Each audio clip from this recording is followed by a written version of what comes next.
দেখুন, ক্ষোভের বহিঃপ্রকাশ রাজ্য সরকার যদি এটা থেকে এখনো বুঝতে না পারে, এটা থেকে শিক্ষা যদি না নেয়, যদি পুলিশকে দিয়ে মনে করে সন্দেশখালী যারা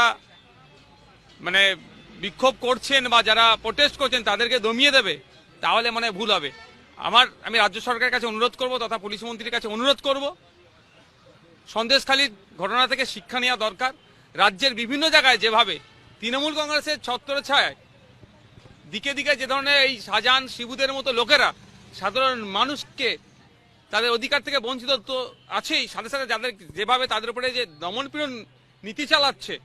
এটা থেকে যদি না রাজ্য সরকার শিক্ষা নেয়, হয়তো আগামী দিনের দিকে দিকে হয়তো দেখুন, ক্ষোভের বহিঃপ্রকাশ রাজ্য সরকার যদি এটা থেকে এখনো বুঝতে না পারে, এটা থেকে শিক্ষা যদি না নেয়, যদি পুলিশকে দিয়ে মনে করে সন্দেশখালী যারা মানে বিক্ষোভ করছেন বা যারা প্রোটেস্ট করছেন তাদেরকে দমিয়ে দেবে, তাহলে মানে ভুল হবে। আমি রাজ্য সরকারের কাছে অনুরোধ করব তথা পুলিশ মন্ত্রীর কাছে অনুরোধ করব, সন্দেশখালীর ঘটনা থেকে শিক্ষা নেওয়া দরকার। রাজ্যের বিভিন্ন জায়গায় যেভাবে তৃণমূল কংগ্রেসের ছত্রছায়ায় দিকে দিকে যে ধরনের এই শাহজাহান শিবুদের মতো লোকেরা সাধারণ মানুষকে